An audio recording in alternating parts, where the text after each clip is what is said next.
이 시간 함께 나눌 하나님 말씀 신약성경 요한복음 1장 19절에서 23절까지 말씀입니다.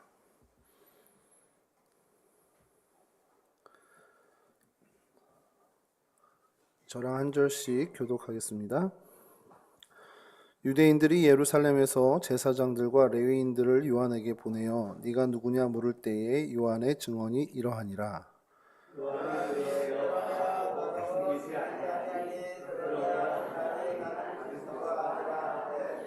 또 묻되 그러면 누구냐 네가 엘리야냐 이르되 나는 아니라.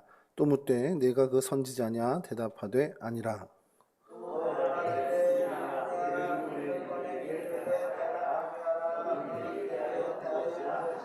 함께 하시죠. 이르되 나는 선지자 이사야의 말과 같이 주의 길을 곱게 하라고 광야에서 외치는 자의 소리로다 하니라. 아멘. 예, 오늘은 성경 속 인물 이야기 세례 요한에 대해서 저희가 좀 살펴보고자 합니다. 이전과는 좀 다르게 오늘은 좀 접근을 해보려고 하는데요. 전에는 그의 어떤 성경 속에서 사건이나 어떤 성품, 이런 어떤 특징들을 가지고 저희들이 좀 얻어야 할 교훈들에 대해서 좀 초점을 맞췄다면, 오늘은 그냥 그 초점은 그냥 여러분들도 이미 잘 알고 계시기 때문에 한 가지로 저희가 좀 정리를 하고요. 그 배경이 되거나 세례 요한 그 자체에 대해서 조금 좀 살펴보려고 합니다. 성경에 요한이라는 이름을 가진 사람이 참 많이 등장하는데요. 뭐 대표적으로 예수님의 제자인 사도 요한이 있죠. 또 오늘 등장하는 세례 요한이 있고, 그 외에 그냥 크게 뭐 주목받지는 않지만 언급된 정도로 하면은 우리가 잘 아는 베드로의 아버지 이름도 요한이었습니다.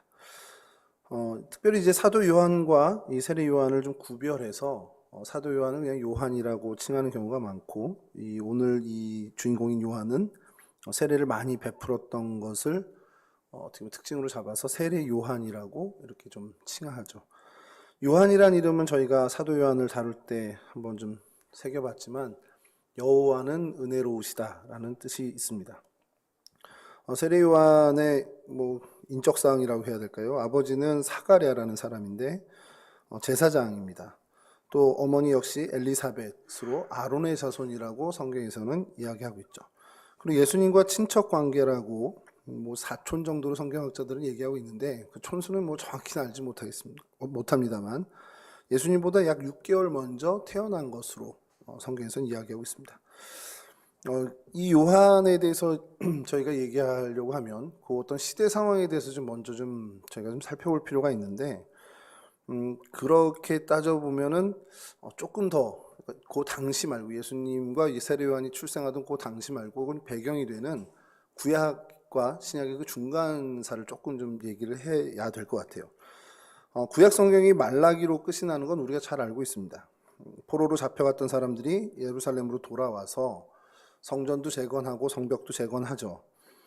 근데 여전히 식민지 상태였습니다. 그 페르시아의 식민지 상태였고, 나라를 뭐 독립하거나 나라 자체를 재건할 힘은 되지 않는 게 유대인들이었습니다. 그냥 어떻게 보면 이 페르시아 제국이 다스리는 그 변방의 한 지역 정도로 남아 있었던 거고요. 다행히 이 페르시아의 식민 정책이 그렇게 혹독하지 않았기 때문에 그곳에서 유대인들이 큰 어려움 없이 좀 지내고 그렇게 좀 그럭저럭 살아간 거죠. 그렇게 한 100여 년 시간이 지나서 이 말라기 시대가 됐을 때, 이게 이제 그렇게 시대가 한 두 세대가 세 세대가 지나고 나니까 유대인들이 딱히 뭐 우상을 섬겨 뭐 그래서 타락했어라고 좀 하기에는 좀 어려운, 그렇다고 근데 여호와 하나님을 열심히 섬기는 것도 아닌, 그냥 뜨겁지도 않고 차갑지도 않은 굉장히 밋밋한 그런 신앙생활을 하고 있었습니다. 그리고 사회 전반에 걸쳐서 그 율법에 대한 어떤 그 규범들, 이런 것들이 굉장히 해이해져 있었고, 어떻게 보면은 뭐 이렇게 이게 죄냐 아니냐 하기는 어렵지만 하나님의 규범이나 율법에 비하면 어떻게 보면 어긋난 일들이 그냥 굉장히 일상화되었던 그런 시대였습니다. 그러니까 어떻게 보면은 소망이 없는 시대, 그런 어떤 사회라고 볼 수 있었죠. 우상에 빠진 사람들도 덜어 나타났는데, 성경학자들의 자료에 의하면 우상 숭배에 빠지면서 이제 생겨난 현상이 이방 민족들과 이제 결혼하는, 성경에서 그거를 뭐 구약에서는 자폰이라고 하는데, 그런 것들이 좀 성행했던, 그러니까 이제 어떤 유대인 나름의 어떤 민족의 그 어떻게 보면 정체성을 지켜나가는 것에도 별로 그렇게 큰 무게감이 없었던 시절이라는 겁니다. 그냥 막연하게 이 상태는 아닌 것 같다라는 생각이 있어서 그냥 이런 상태에서 구원해 줄 메시아를 기다리고 있는 그 메시아 사상은 이어져 갔는데, 그게 뭐 딱히 지금 오셔도 좋고 뭐 안 오셔도 말고 뭐 이런 정도였다라는 거죠. 그때 이제 등장한 것이 말라기 선지자인데, 이 말라기 선지자가 사람들에게 메시아가 오시지만 그게 어떻게 보면 구원이나 이런 색깔이라기보다는 너희 같은 죄인들을 심판하러 오실 거라는 그 쪽에 초점이 더 많이 맞춰졌다라는 겁니다. 그때가 이제 한 BC 400년, 주전 400년 전 경이니까 그 시절부터 이제 주님이 오실 때까지 한 400여 년간의 하나님의 말씀이 임한 어떤 그 선지자가 등장하지 않게 됐습니다. 그래서 그 시간을 신구약 중간기라고도 하고요. 하나님 말씀이 없었기 때문에 암흑기라고도 이야기하는데, 그래서 그때 당시 그 400년 동안에 그럼 세계의 정세는 어떻게 흘러가고 있었냐? 그때까지만 해도 세계의 어떤 패권국은 아프리카의 에집트, 그리고 아시아의 페르시아가 이제 패권 국가였습니다. 근데 그 패권국이 이제 서양 쪽으로, 유럽 쪽으로 넘어가게 됐는데 그 문을 연 것이 바로 알렉산더 대왕이었습니다. 뭐 알렉산더에 대해서는 뭐 이렇게 좀 설명을 좀 드리기가 뭐 그 쫙 일대기를 얘기하기는 좀 그렇고요. 그가 했던 것 중에 하나가 헬라 문화를 세계 전 지역에 퍼뜨리는 건데, 그 헬라 문화라면 뭐 잘 아시던 뭐 그리스 문화인데 유대인들에 대해서 좀 고려한 부분이 있습니다. 좀 독특한 정책이긴 한데, 유대인들을 자기가 세운 그 이집트의 알렉산드리아라는 곳으로 많이 이주를 시킵니다. 그리고 이주를 시켜서 거기서 어떻게 보면 자유롭게 신앙생활을 하게 좀 배려를 하고, 그러니까 놔둔 거죠. 뭐 어떤 권장하거나 독려한 건 아니지만 그렇게 알렉산드리아에 거주하도록 특전을 베푼 그런 특이한 점이 있습니다. 근데 이게 나중에 어떻게 작용을 하냐면, 그 알렉산드리아에서 유대인들이 뭐 회당에서 뭐 성경을 가리키고 막 여러 가지를 하는데 유대교의 중심지가 되어버립니다. 왜냐하면 팔레스틴 지방 계속해서 좀 전운도 감돌고 뭐 나중에 뭐 좀 뒤에 얘기를 드리겠지만 그 마카비 독립전쟁도 있고 이러다 보니까 이 알렉산드리아 중심으로 유대교가 굉장히 성행을 하게 되고, 잘 아시지만 히브리어를 히브리어로 된 구약 성경을 신약의 언어인 헬라어로 번역하게 되는 70인역이라는 성경이 그곳에서 편찬이 되게 됩니다. 여하튼 그렇게 이제 알렉산더가 패권을 이제 서양으로 가져가는 문을 연 다음에 그가 좀 일찍 죽죠. 33살의 나이로 죽게 됐는데, 죽은 다음에 이 제국이 4명의 장군에 의해서 이제 4조각으로 분리가 됩니다. 그 중에 동쪽의 두 부분인 수리아와 애굽이 이렇게 나눠지게 되는데, 이게 왜 중요하냐면 이 수리아, 아시아의 수리아와 아프리카의 애굽, 요 사이에 요 팔레스틴이 껴있단 말이에요.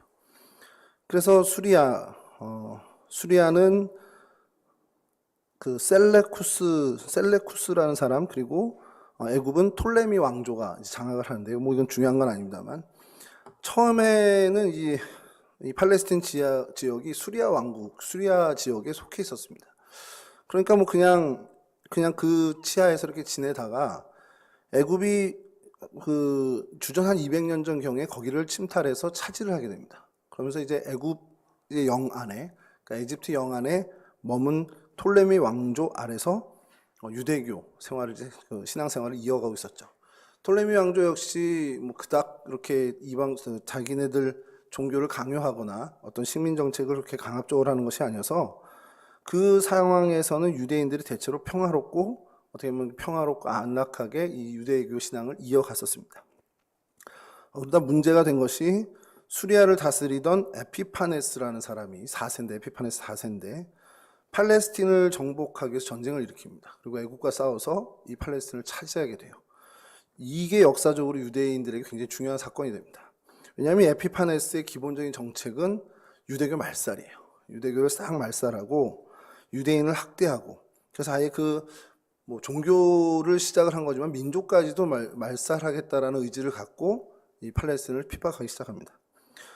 어떤 일이 이제 벌어지냐면 예루살렘을 이제 황폐화시키죠. 전쟁을 통해서 황폐화시키는데 더 나아가서 성전을 더럽히고자 한 거예요. 어떻게 하면 더럽힐 수 있을까? 어떻게 하면 유대인들이 뭐 정말 분개할 수 있을까라는 것을 계산이라도 한 것처럼 제단에 돼지를 바칩니다. 돼지피를 완전히 금기하던 그 예루살렘 성전 그 제단에 돼지를 바치고 또 그 자리에 제우스 신의 제단을 만들고 그리고 성전 제사를 금지하고 또 할례를 행하지 못하게 하고 수많은 유대인들을 노예로 팔아버리고요. 성경 사본, 구약이죠. 구약 성경 사본을 보이는 대로 다 이제 불태워버리고 이런 사본들을 소유한 사람들은 모조리 사형에 처하는 그런 강압적인, 그러니까 유대교를 없애버리려고 정말 갖은 노력을 다한 그 사람이 에피파네스 4세 그 이후였습니다. 여러분 이런 상황이 되면은 어떤 일이 자연히 벌어질까요?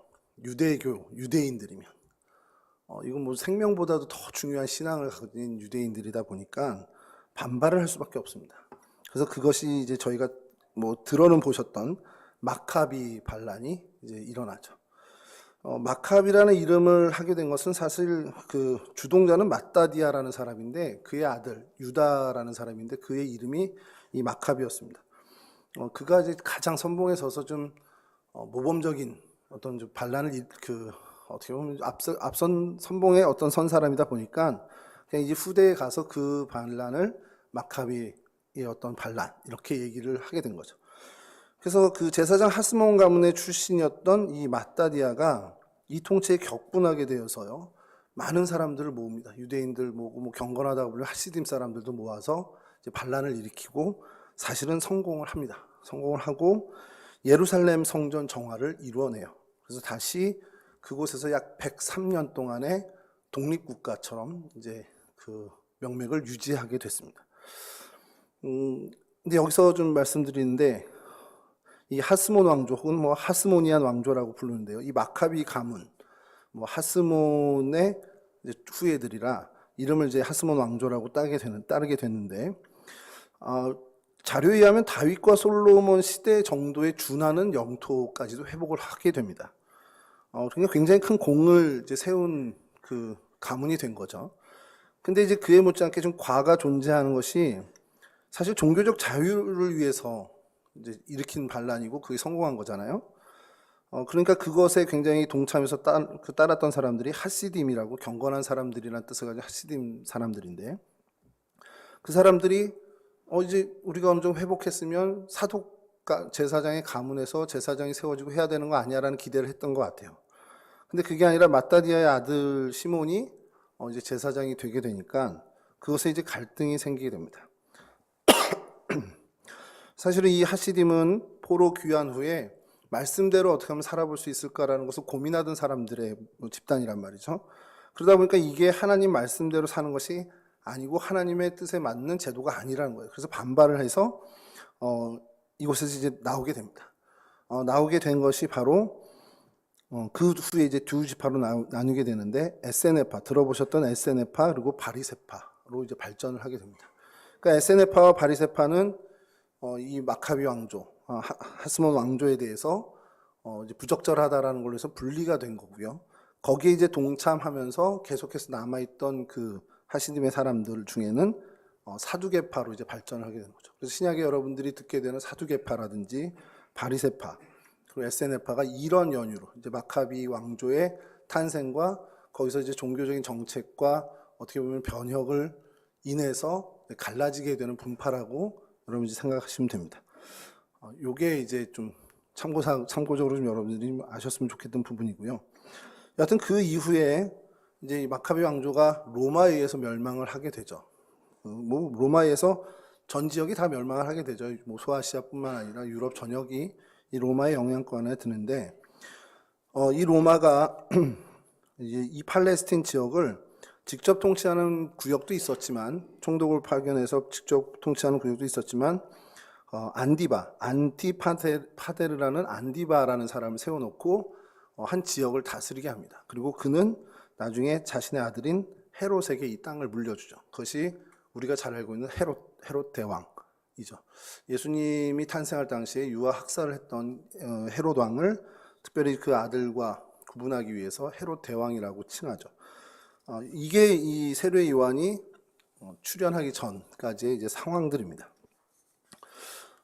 세례 요한이 이런 배경 속에서 이제 등장하게 되는데, 뭐 예수님과 거의 같은 동시대라고 그냥 다 보면 됩니다. 그러니까 예수님 시절이 이랬지, 예수님 유아 시절이 이랬지, 뭐 12살에 성전 올라갔을 때 이랬지라는 그 시절이 세례 요한과 다 겹치게 되는데, 예수님이 공생의 전에 이제 어떤 목수로서의 어떤 이런 일반적인 서민들과 같이 생활했다면 세례 요한은 거기서 좀 예수님과 좀 차이가 나게 되는데, 여하튼 이 유다가 로마 식민 통치하에서 종교적으로나 정치적으로 굉장히 암울한 시절을 보내고 있었던 그때에 사람들은 정치적이든 아니면 종교적이든 이 메시아를 대망하게 됐다라는 겁니다. 그리고 그 시절에 이제 세례 요한이 출현하게 되는 거죠. 뭐 세례 요한의 출생은 여러분들이 잘 알고 있듯이 임신이 불가능했던 그 부모에 의해서 태어나게 되는데, 뭐 수태고지도 받게 되고요. 이 기적적인 어떤 탄생이 질적으로는 예수 탄생하고 비교가 안 됩니다만, 그래도 어떤 좀 비슷한 패턴을 가지고 있는, 그러니까 성령에 의한 동정녀 탄생이라는 어떤 예수의 탄생과는 큰 차이가 있긴 하지만 어느 정도 예표가 되는 부분이 있다라는 거죠. 세례 요한의 탄생에 대해서 사도 요한이 이렇게 증거를 하는데, 이건 읽어드리겠습니다. 하나님께서 그로 하여금 예수 그리스도를 증거하게 하시기 위해서 예수에 앞서 보내신 것, 이렇게 요한복음 1장 7절에서 명확하게 증언을 하고 있죠. 뭐 모태에서부터 성령이 충만했다라는 기사도 나오고요. 뭐 회당에서 배우지 않고 어려서부터 광야 생활을 한 것으로 성경학자들은 추정하고 있습니다. 이것이 이제 예수님과 조금 성장 과정에서 차이를 보이는 부분이죠. 아마도 수도자들 사이에서, 사막의 수도자들 사이에서 어떤 이제 수련을 쌓은 것으로 생각을 하고 있고, 그러다 보니까 세속을 완전히 떠난, 그러니까 세속과는 완전히 단절된 생활을 했을 것으로 추정을 합니다. 그러다 보니까 세속은 좀 하찮은 일, 그러니까 이 뭐 나중에 후에 초대교회 사막의 교부들도 그랬지만 이 속세의 일들은 굉장히 하찮은 일들이 되는 거죠. 그러니까 이제 하급적인 일이고 영적인 어떤 생활을 하는 이것이 더 고차원적인 것이라는 생각에 세례 요한도 분명히 그런 생각을 가지고 있었을 것으로 추정하는 겁니다. 그러다 보니까 당시 권세자들 역시 별거 아닌 것처럼 보이게 되는 거죠. 세상의 권력을 다 쥐고 있으면 뭐예요? 그건 별거 아닌 건데, 그거는 정말 저 하등한 건데. 그러다 보니까 헤롯 왕의 그 불의함에도 담대히 질책할 수 있었던 용기가 그의 성장 과정에서 나온 것으로 생각을 한다라는 겁니다. 주님께서도 세례 요한을 가리켜서 선지자보다 나은 자라고 명확하게 말씀해 주셨고요. 세례 요한이 또 군중에게도 이제 그 헤롯 왕의 불의에 대해서 담대히 질책하지만 군중에게도 거침없는 이 언변을 토하죠. 뭐 독사의 자식이라고까지 호칭을 하고요. 너희들에게 무슨 임박한 진노를 피하라고 누가 그랬냐? 뭐 이런 식으로까지 좀 요즘으로 치면 굉장히 독설을 이제 했던 사람으로 성경에선 그려내고 있습니다. 머지않아 하나님의 진노, 그 하나님의 심판이 올 것이라는 것이 그의 메시지의 어떻게 보면 핵심이었는데, 뭐 때문에 그랬을까라는 것이 성경학자들의 연구죠. 도대체 어떻게 저렇게 확신을 했을까? 그러면서 한 것이 말라기서에 좀 영향을 받은 것이 아니냐라는 거죠. 그러니까 메시아가 오시는데 그 메시아가 평화와 구원과 어떤 회복이라는 초점보다 심판자로서 지금 유대교, 그리고 유대인들의 잘못된 이 모든 것들을 바꿔줄, 정결하게 하는 그런 쪽으로도 초점을 맞춘 어떤 그런 생각, 그런 신앙을 갖고 선포한 것이 아니냐라는 것을 이야기하죠.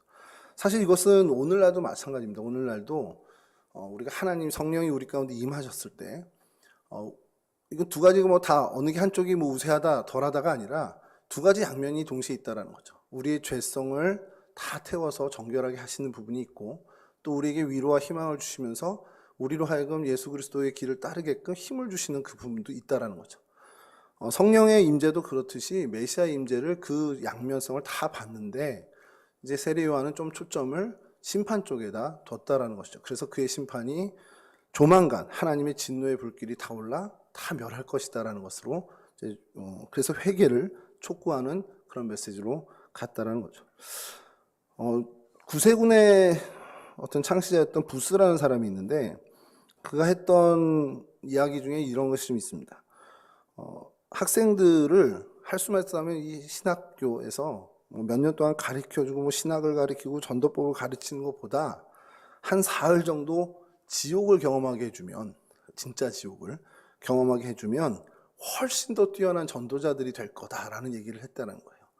그래서 무슨 말인가를 이제 사람들이 이제 해석하게 되는 것이, 지옥이 정말 지옥을 경험하게 된다면 구령열에 불탈 수밖에 없지 않겠냐라는 거예요.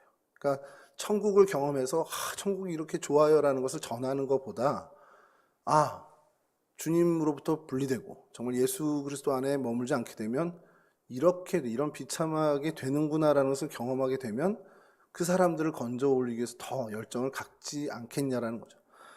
이 얘기를 드리는 것은 세례 요한이 이런 마음이 아니었겠냐라는 거예요. 세례 요한이 주님과 함께하는 그 평화와 그 기쁨과 은혜도 알겠지만 그것을 놓쳤을 때 얼마나 비참한 멸망을 갖게 되는지를 알게 됐고, 그것이 동족 유대인들 역시 해당이 된다는 걸 보고, 그러다 보니까 더욱더 이 회개의 메시지를 강하게, 어떻게 보면 정말 리얼하게 이렇게 선포한 것이 아니겠냐라는 겁니다.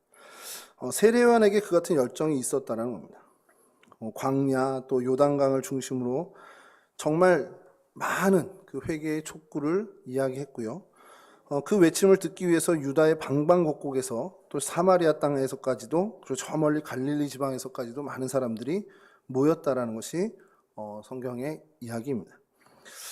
청중들, 그러니까 회중들의 귀를 즐겁게 하는 어떤 세련되고 달콤한 설교냐 그러면 세례 요한의 설교는 전혀 그렇지가 않습니다. 그래서 그런 생각을 좀 해봐요. 하나님의 말씀이 늘 우리 귀, 우리 마음에 즐겁고 달콤하고 감동을 주는 것만일 수는 없다라는 거죠.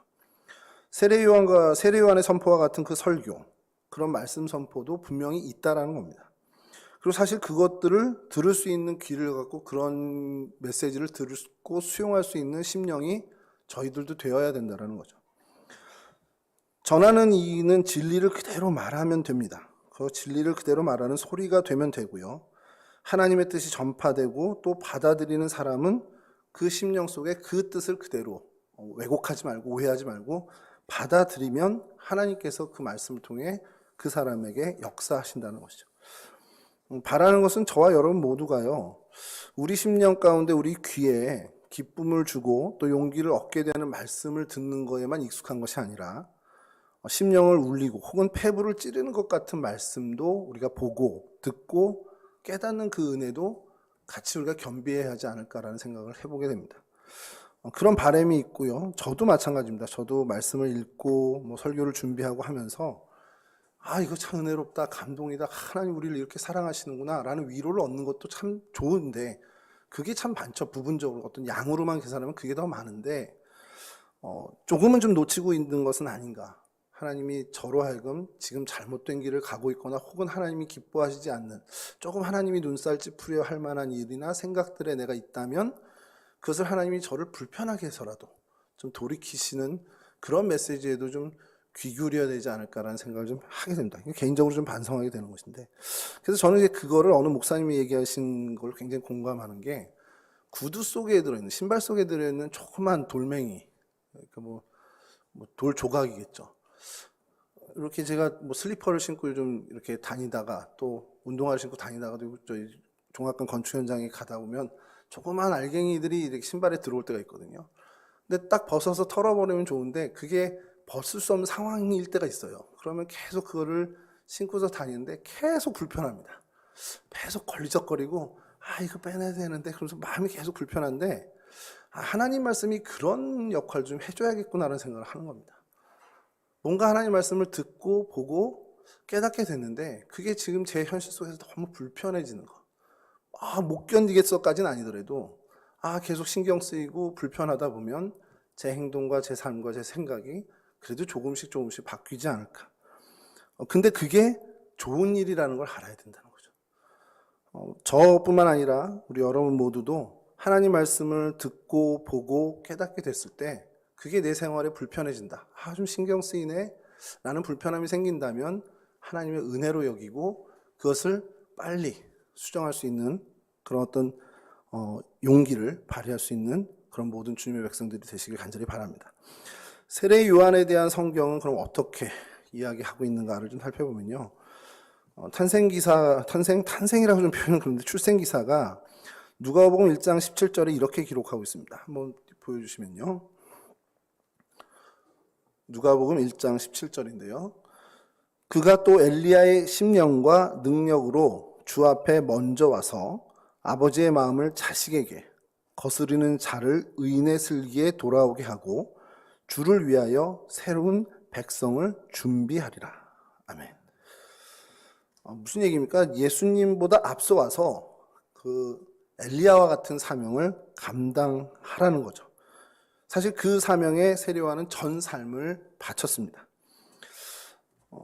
엘리야 선지자처럼 정말 어릴 때부터 광야에 살았고요. 우리 잘 아시듯 약대, 낙타털로 만든 옷을 입고 허리에 가죽띠를 두르고 메뚜기, 석청, 돌에서 나는 꿀을 먹고 살았다라는 것이 성경의 증언입니다.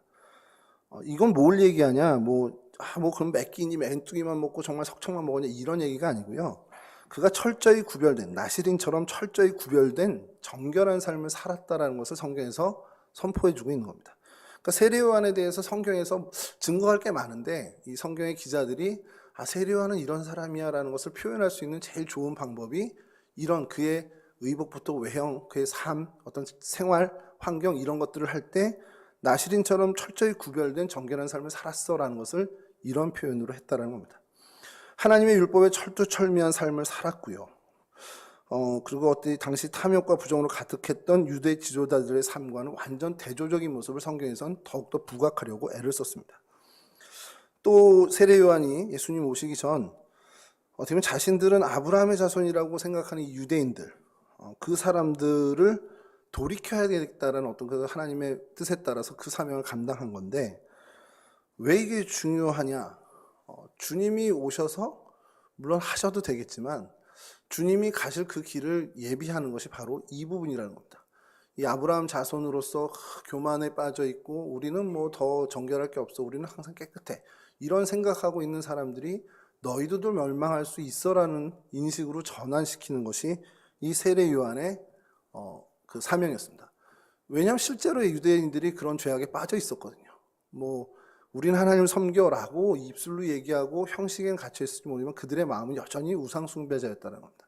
마치 엘리야 시대에 바알과 아세라를 섬기면서도 여호와 하나님을 어떻게 우리는 하나님 택한 백성이야라는 것을 생각하는 그런 사람들처럼 그런 영적인 우상 숭배자로서의 삶을 살는 유대인들에게 엘리야가 감당했던 사역과 동일한 사역을 감당했다는 것이죠.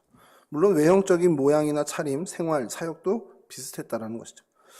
그래서 예수님께서도 이 세례 요한을 보면서 엘리야구나라고 얘기를 하시는 것이 마태복음 11장 14절에 이렇게 기록이 되어 있습니다. 만일 너희가 즐겨 받을진대 오리라 한 엘리야가 곧 이 사람이니라. 엘리야는 선지자의 어떤 대표적인 구약 선지자 중에 대표적인 인물로 유대 사람들이 받아들이고 있었던 사람이란 말이에요. 그도 그럴 것이 그는 죽음을 보지 않고 하나님께로 들림을 받은 선지자입니다. 그러다 보니까 사람들이 메시아 그러면 어떤 게 투영돼야 되는 게 있잖아요. 그게 조금 엘리야 쪽으로 많이 투영됐다라는 거죠.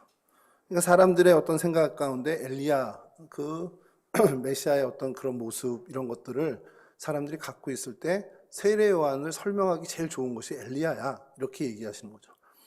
우리도 그런 거 있잖아요. 대표적으로 뭐가 있는데 걔가 어느 정도 돼? 그러면 우리 회사에서 인기가 BTS 정도 돼. 이렇게 하면 좀 쉬워지는 것처럼 그렇게 좀 엘리야를 주님께서 세례 요한에게 이제 빗댄 것이죠. 특별히 이 요단강에서 세례를 베푼 것에 대해서 성경학자들이 좀 재미난 해석을 하는 것이 있는데 이 요단강 주변이 뭐냐면 엘리야가 활동하기도 한 곳이지만 엘리야가 승천한 곳이죠. 열왕기하 2장 6절에 보면 그 근처에서 승천하게 됐고 또 엘리야를 계승한 엘리사가 여러 사역을 펼쳤는데 또 이렇게 주목받는 사건 중에 하나가 아람 나라의 군대 장관 나아만을 그 나병에서 깨끗해 할 때 이 요단강을 활용한 그래서 그 기적의 장소로도 유명하죠. 그러니까 엘리야가 요단강 그리고 엘리사가 또 요단강 주변에서 이적을 베풀고 그래서 그 계보를 잇는 세례 요한이 여러 이렇게 있는 갈릴리 호수도 아니고 이 요단강에서 세례를 베풀었다. 그러면서 성경학자들이 이건 제가 볼 때 좀 억지 같긴 한데 좀 이렇게 계승했다라는 표현으로 하는 경우가 있습니다. 그래서 믿음의 선배들의 뒤를 이은 어떤 후계자로서의 사역을 감당했다. 이렇게 이제 표현하는 경우가 좀 있습니다. 근데 세례 요한의 어떤 이런 삶, 삶 자체뿐만 아니라 그의 사역을 좀 보면은 정말 철저하게 주의 길을 예비하는 사람이었다는 거죠. 메시아가 오시기 전에, 그러니까 예수님이 오시기 전에 유대인들을 준비시켜야 되는데 그게 바로 회개라는 겁니다. 그래서 회개 메시지를 선포하고 회개한 사람들에게 어떤 회개의 증거를 베풀어야 되는데 그것이 성령 세례의 예표가 되는 이 물 세례를 베풀었다는 것이죠. 여러분, 이 세례에 대해서도 좀 말씀이 좀 드릴 것이 있는 게, 유대 사람들이 세례를 받았나요? 그 전에, 세례 요한 이전에. 모세의 율례에는 세례가 있습니다. 어떻게 보면 불결을 씻기 위한 결례의 방법으로 이 세례가, 물 씻음이 있긴 있는데, 유대 사람들은 이것에 대해서 별로 신경을 안 썼던 것이, 유대교를 개종하는 이방인들의 불결을 씻기 위한 결례의 방법으로만 생각을 했단 말이에요. 거기에만 이제 갇혀 있었다는 거예요. 그러니까 유대 사람들은 필요가 없는 거죠. 나는 이미 하나님의 백성인데, 나는 아브라함 자손인데, 그러니까 우리는 깨끗해요. 이미 깨끗하기 때문에 무슨 세례 이런 거 필요 없는, 결례가 필요 없는 겁니다. 그렇기 때문에 세례의 필요성이 없었고, 유대교를 개종하는 더러운 이방인들이 이 깨끗한 유대교 안으로 들어오기 위해서는 이걸 반드시 거쳐야 되라는 그 정도로만 생각하던 것이 세례였습니다. 근데 이제 세례 요한이 와서 니네들이 세례를 받아야 돼라고 외친 거죠. 이게 좀 어떻게 보면 좀 정통 유대교에 어떤 있는 사람들에게는 굉장히 불편한 이야기, 불편한 메시지가 됐었을 겁니다. 이 세례 요한의 경고가 하나님의 진노가 너희들에게 임한다. 유대인 너희들에게 임하고 있다라는 것이 포인트였단 말이죠. 다가오는 진노를 피하려면 이 회개를 하고 세례를 받고 회개에 합당한 열매를 맺어라. 이게 그의 메시지였습니다. 에스겔서 18장 30절을 사실은 이제 인용한 것으로 보고 있습니다. 성경학자들은. 에스겔 18장 30절은요. 너희는 돌이켜 회개하여 너희 모든 죄에서 떠날지어다. 그러한즉 죄악이 너희를 패망케 아니하리라. 그러니까 회개하라 천국이 가까웠다라는 이 세례 요한의 이 메시지가 물론 하나님이 바로 주셔서 직접적인 계시로 주셔서 외친 어떤 메시지일 수도 있지만 성경학자들이 구약의 어떤 어디서 좀 이제 인용한 메시지 포인트가 아닐까라는 생각으로 찾아낸 것이 에스겔서 18장 30절입니다. 그래서 많은 백성들이 세례 요한의 이 세례 이거를 받게 됐고요. 그리고 많은 유대 백성들이 이 요한의 세례를 정말 하나님의 권위를 부여받은, 그러니까 하늘이 내린 권세로 받아들이게 했습니다. 실제로 그렇게 됐습니다. 그래서 부자들도 나와 세례를 받았고요. 그 사람들이 멸시하던 이 세리들도 나와서 세례를 받기도 하고, 또 군병들도, 그리고 또 많은 교회의 많은 백성들도 이 세례를 받으러 몰려들었습니다. 요한의 이 회개의 세례, 이게 성격을 보면 어떻게 보면 구약의 이 죄 씻음의 세례, 그리고 예수님의 믿음의 어떤 그 임함, 이것으로 인한 세례의 중간 단계로 좀 보고 있는 것이 성경학자들의 공통된 평가고요. 멸망을 받지 않는다라는 어떤 멸망을 피하는 구약의 개념, 그리고 죄사함을 받으면서 믿음이 그 안에 들어왔다라는 믿음의 표현으로서의 준비 과정인 이 신약의 예수님의 어떤 복음과 그 중간적인 어떤 역할을 하지 않냐라는 것이죠. 이 같은 사역을 감당할 때 많은 사람들이 이제 세례 요한을 이제 권위를 막 부여하니까 그것이 지나쳐서 어떻게까지 발전이 됐냐? 우리가 잘 알듯이 요한을 야, 그리스도 아니야? 메시아 아니야? 라는 생각으로까지 발전을 하게 됩니다. 이러한 생각들이 있었고 실제적으로 오늘 본문처럼 질문이 들어왔을 때 세례 요한은 스스로를 확실하게 항상 맺고 끊게 얘기를 하죠. 난 그리스도가 아니다. 우리 잘 알고 있듯이 그의 신발끈조차 내가 묶을 자격이 없다. 라고 철저하게 자기를 낮춥니다. 그게 정말 이제 단호하게 이제 얘기하는 거죠. 그러면서 예수 그리스도를 최대한 높이고 자신을 철저히 낮추는, 어떻게 보면 예수 그리스도에 앞서 나온 정말 광야에 외치는 소리 같은 역할을 충실하게 감당했다는 것이죠. 성경은 공동적으로 세례 요한을 이렇게 증언하고 있다는 겁니다. 철저하게 그의 삶 전체를 들여서 그의 사역 전반이 예수만 드러내고 자신은 철저히 사라지는 어떤 그런 모습이었다라고 성경에서는 공통적으로 증언하고 있죠. 복음서에 있는 기자들 역시 예수님의 공생의 사역을 다루기 전에 이 세례 요한을 다루게 되는데요. 예수님께서도 이 세례 요한으로부터 세례를 받았다라는 것. 이거는 좀 의미가 큰 것이, 예수님은 세례를 받으실 필요가 전혀 없는 분이잖아요. 그럼에도 불구하고 이 세례, 이것을 어떤 믿음이 임하는, 성령이 임하는 어떤 나중에 후일에 있는 성령 세례의 예표로서 주님께서 몸소 실현해 주셨다라는 겁니다. 공개적으로, 그것도 공개적으로 좀 받게 되죠. 그러면서 세례 요한이 예수님께 이제 세례를 베풀 때 마다하고 하는 부분도 있는데, 독특한 부분이 하나 이렇게 있습니다. 예수님에 대해서 세례 요한이 이렇게 얘기합니다. 요한복음 1장 33절인데요. 나도 그를 알지 못하였으나 나를 보내어 물로 세례를 베풀라 하신 그이가 나에게 말씀하시되 성령이 내려서 누구 위에든 머무는 것을 보거든 그가 곧 성령으로 세례를 베푸는 이인 줄 알라 하셨기에. 처음에 나도 그를 알지 못하였으나, 이 부분에 대해서 성경학자들의 의견이 분분했어요.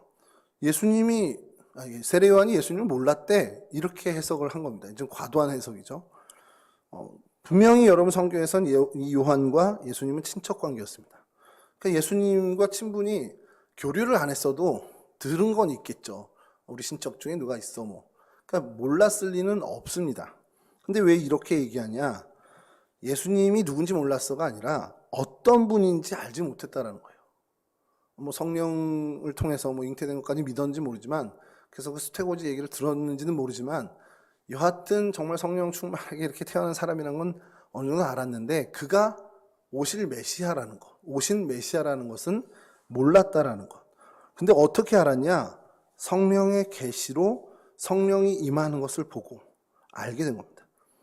그러니까 성령의 계시로 하나님의 아들임을 알게 되었다는 거죠. 이 점이 왜 중요하냐면 정말 의미하는 바가 큽니다. 성령이 임할 때에 우리가 예수를 정확히 알 수 있다는 거예요. 글로 보고 어머니 아버지부터 신앙에 계속 계승되는 것을 듣고 또 예수를 알게 되는 부분이 있겠죠. 성경을 보고 또 성경에 관련 신앙 서적을 보면서 예수에 대해서, 성경에 대해서 알아가는 것들이 분명히 있습니다. 근데 결정적으로 중요한 건 뭐냐면 성령이 우리의 심령에 임할 때에 우리가 그리스도를 정확히 알 수 있고, 그렇게 될 때만 내가 예수님을 나의 주인, 정말 주님으로 모실 수 있게 된다는 거예요. 청년들 사이에서 그런 얘기들이 있습니다. 너는 글로 연애를 배웠냐? 이런 얘기가 있는데, 글로 배울 수 있는 게 많죠. 사실은 우리의 모든 지식의 전달 같은 것이 글과 말로 많이 설명이 됩니다. 그러다 보니까 알아가는 거의 모든 우리 인생의 전반에 걸쳐서 알아가고 지식이 확장되고 하는 것들은 이 말과 글로 사실은 습득이 됩니다. 근데 주님을 아는 것, 정말 말 그대로 아는 것, 그것은 글과 말로 완성할 수가 없다는 거예요.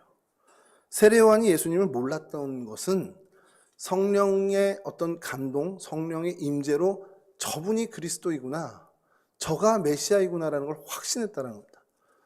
오늘날도 마찬가지죠. 오늘날도 우리가 주님을 정말 제대로 알려면 성령의 도우심 없이는 알 길이 없습니다. 그러니까 성경에서도 그러시죠. 성경에서도 그렇게 증언하잖아요. 믿음이 없이는 우리가 예수 그리스도를 주로 고백할 수 없는데, 그렇기 때문에 이 믿음 역시 성령의 은사라는 겁니다. 죽었다 깨나도 우리 입술로 그냥 언어로 예수님 나의 주님이에요 이런 거 말고요, 진짜 내 고백에 주님은 정말 나의 주님이십니다, 예수님은 정말 나의 주님이십니다 고백하는 건 우리의 생각으로는 안 되고 성령 하나님의 역사라는 것입니다. 세례 요한도 이것을 경험했다라는 겁니다. 그래서 세례 요한은 이사야가 예언한 바대로 주의 길을 예비하는 자로서 어떻게 보면 고통의 상징이기도 하고 희망의 상징이기도 한 이 장소인 광야에서 어떻게 보면 성령의 체험을 받고 물로 세례를 주어라는 하나님의 지시를 받은 다음 새로운 시대, 즉 주님의 도래를 외치는 사람이 되었다는 것이죠. 그러니까 세례 요한이 우리 오순절 성령 사건 이전 사람이니까 성령 충만했다 안 했다라는 걸 이제 논하는 것들이 사실 있었단 말이에요, 신학 논쟁에. 근데 그것을 완벽하게 할 수 있는 것이 바로 이 부분이라는 겁니다. 성령께서 그에게 예수가 메시아라는 것을 알려줄 것 아니면 도무지 알 길이 없다라는 것이죠. 결국 어쨌든 이 세례 요한은 주님의 어떻게 보면 사역 앞에 앞서서 죄에 빠진 세상을 깨워서 회개시키는 그 역할을 감당하러 온 엘리야로서의 그 사역을 정말 충실히 그리고 완벽히 감당한 사람이 되었다는 것이죠. 그리고 나서 이제 좀 우리 순교 부분을 얘기를 해야 되는데 그건 다 아시는 부분이니까 좀 패스하고요. 오늘 우리가 세례 요한을 살펴봄으로 어떻게 보면 그리스도인으로서 우리가 세례 요한에게서 배우는 소중한 교훈이 뭘까라는 것을 간략하게 정리하고 끝내면요. 여러분, 모든 그리스도인들이요, 내가 듣고 깨달은 말씀대로, 정말 그 말씀의 내용대로 살아간다면 얼마나 세상이 좋아질까요? 우리 개인의 삶뿐만 아니라 이 세상이 얼마나 좋아지겠습니까? 그리스도인이 전 세계의 4분의 5분의 1이라 하더라도 그들이 정말 듣고 깨달은 말씀의 내용대로 살아간다면 세상은 정말 달라질 겁니다. 사실 근데 그렇지 못해서 저희가 사실 그런데 말씀을 전하는 사람이나 듣는 사람이나 깨달은 말씀과 내 자신의 생활이 상반되는 일을 우리가 너무 많이 발견하게 됩니다. 여러분, 이런 면에서 세례 요한의 생활은 그 생활 자체가 굉장히 큰 메시지가 된다는 거예요. 자기를 낮추고 그리스도를 높이는 그 말씀을 선포하죠. 그것을 그리고 그대로 살았습니다. 제사장과 레위인들이 너 누구냐라고 물을 때 나 그리스도 아니야 라고 단호하게 얘기했고요. 그럼 너 엘리야 선지자야 라고 물을 때에도 아니다라고 확고하게 얘기하면서 그럼 넌 누군데? 그럴 때 나는 광야에서 외치는 자의 소리야 라고 정확히 자기를 이야기합니다. 그 세례 요한이 스스로 알고 있었던 정체성은 바로 그겁니다. 그거보다 더 나은 것도 아니고 못한 것도 아니고 나는 그냥 그저 소리야. 예수님은 말씀이고 난 그냥 목소리야 라는 것을 정확히 알았다는 겁니다. 여러분, 목소리로 사람의 주의를 끌 수는 있습니다. 소리를 내는 것으로 사람들의 시선을 모을 수 있고 사람들의 주의를 끌 수는 있습니다. 근데 그 소리 자체로는요, 사람을 가르치거나 교훈할 수는 없어요. 그를 변화시킬 수 없습니다. 그 소리에 말씀이 담겨야만 힘이 생기고 사람을 변화시키고 사람을 가르치고 교훈을 줄 수 있다는 것이죠. 세례 요한은 결국 소리였고 그 소리에 예수님이라는 말씀이 담겨졌을 때 그래서 그 파워, 그 힘이 생기고 많은 사람들이 회개의 자리로 오게 된다는 것이죠. 세례 요한이라는 소리에 말씀이신 주님이 뒤따르면서 담기게 되었을 때 이와 같은 하나님의 역사가 일어났다는 겁니다. 그 소리는 힘을 갖게 되고 사람을 변화시키고 세상을 바꾸는 그러한 파워, 파괴력을 갖게 됐다는 거죠. 세례 요한의 선포, 그 소리에 많은 죄인들이 깨닫고 회개하고 그 놀라운 하나님의 역사가 일어날 때, 그래서 많은 사람들이 주목하며 세례 요한을 높이는 그때에도 세례 요한은 여전히 하나도 변함없이 한결같이 이런 말을 합니다. 요한복음 3장 29절, 그는 흥하여야 하겠고 나는 쇠하여야 하리라. 세례 요한은 처음부터 끝까지 그냥 그저 이것이 그의 인생의 목표였습니다. 인도의 썬다싱이라는 어떻게 보면 성자로 불리고 있는 사람이 어떻게 보면 병자를 위해서 기도를 했었어요. 하나님께 기도를 했는데 그가 그 다음날 다시 살아나서 건강을 되찾았습니다. 그랬더니 그 고장 사람들이 이 썬다싱에 굉장히 신비한 초능력이 있다라고 생각을 하고 그를 막 정말 신처럼 받들려고 해요. 모시려고 막. 그리고 아무리 설득해도 이게 안 되는 겁니다. 그 후로 썬다싱이 했던 선택이 뭐냐면 단 한 번도 병자를 위해서 기도하지 않았습니다. 왜 그랬을까라는 건 다 아시죠? 썬다싱이나 세례 요한이 이러한 생각에 확실히 사로잡혔던 사람이라는 겁니다. 여러분, 투명한 유리는 자신을 통해서 아름다운 자연의 경치, 밖을 그대로 보여줄 수 있습니다. 그 투명하지 않다면 밖을 정확히 볼 수 없겠죠. 세례 요한이 그랬던 사람입니다. 없는 존재가 아니고 분명히 존재하나 정말 투명한 유리처럼 자기의 존재감은 사라지고 그리스도만을 나타내는 그러한 사람으로, 그러한 삶으로 살았다는 거죠. 여기에서 우리가 세례 요한으로부터 얻는 교훈이 있습니다. 오늘 나의 삶은 어떤가? 오늘 내 삶을 통해서 예수 그리스도의 정말 요만한 흔적이라도 보이는가? 사실 우리가 힘써야 하는 우리 생의 정말 귀중한 목표가 바로 이것이어야 된다는 겁니다. 말씀을 준비하면서 굉장히 반성 많이 했죠. 나를 통해서 정말 우리 청년들이나 누구라도 정말 예수님의 사랑을 요만큼이라도 경험을 하는 일이 있을까? 내가 위에서 기도하면서 같이 신앙생활하는 나의 신앙의 동지들이 나로 인해서 정말 하나님의 은혜를 조금이라도 공급받는 그것이 있을까? 나를 통해 예수 그리스도가 보여지고 느껴지고 전해져야 된다. 이것이 우리의 어떻게 보면 굉장히 일생의 큰 목표가 되어야 한다는 거죠. 세례 요한이 오실 메시아를 정말 대망하면서 자신을 정결하게 지켰습니다. 왜냐하면 나를 통해서 메시아가 드러나야 되니까 스스로를 정결히 지키고 내 삶을 통해서 그리스도만이 돋보이도록 내 삶의 전체를 그에게 맞춘, 그에게 초점을 맞췄던 그 삶을 살았다는 거. 나를 통해서 구원의 소망이 전해지고 주님의 사랑이 체험되어지고 주님을 바라보게 되는 일이 벌어진다면 사실 이것은 세례 요한이 누렸던 영광, 정말 이 땅에서 누릴 수 있는 최고의 영광이 된다는 겁니다. 이 점에서 세례 요한은 성공한 인생이라는 거죠. 세상의 관점에서 보면 그는 비극의 주인공처럼 보일 수 있습니다. 그의 순교의 장면을 보면 세상의 관점은 아유 비극적이야 하면서 혀를 찰 수 있습니다만 하나님의 관점에서는 전혀 다른 평가를 받는 사람이 세례 요한입니다.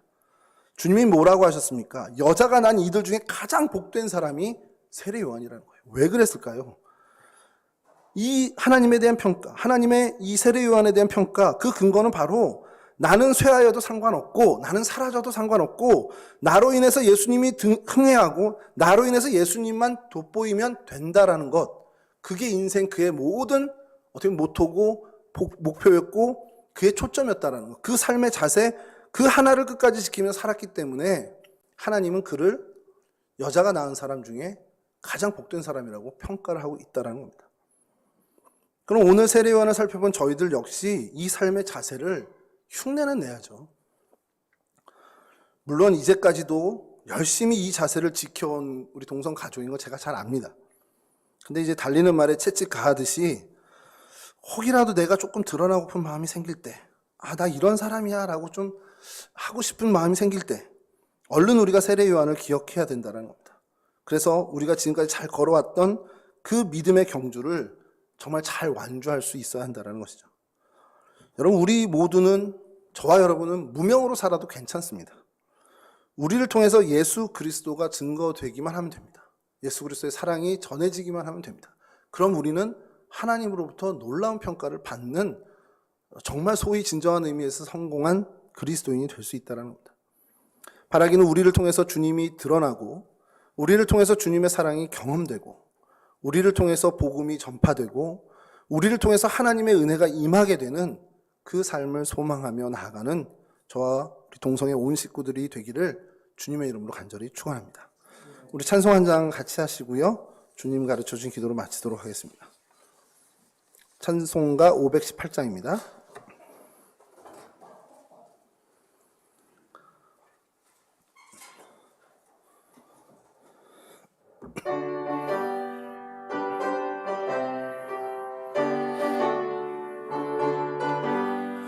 기쁜 소리 들리니 예수 구원하신다. 만민에게 전하라. 예수 구원하신다. 주님 명령하시니 산을 넘고 물 건너 온 세상에 전하라.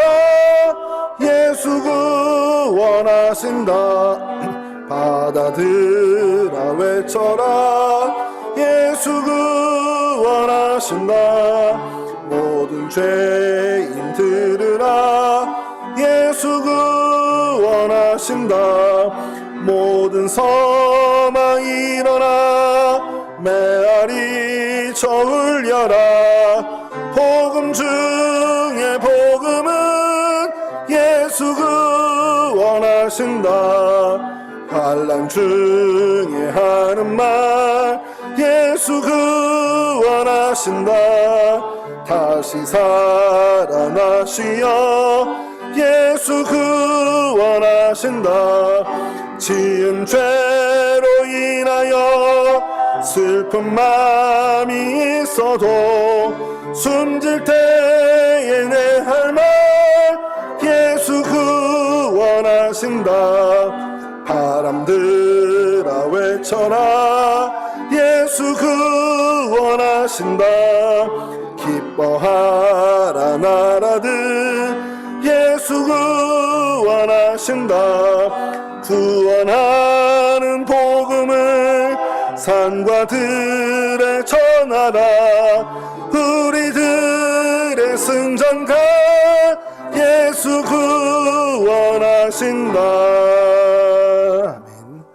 하늘에 계신 우리 아버지여, 이름이 거룩히 여김을 받으시오며 나라가 임하옵시며 뜻이 하늘에서 이룬 것 같이 땅에서도 이루어지이다. 오늘날 우리에게 일용할 양식을 주옵시고 우리가 우리에게 죄 지은 자를 사하여 준 것 같이 우리 죄를 사하여 주옵시고 우리를 시험에 들게 하지 마옵시고 다만 악에서 구하옵소서. 나라와 권세와 영광이 아버지께 영원히 있사옵나이다. 아멘.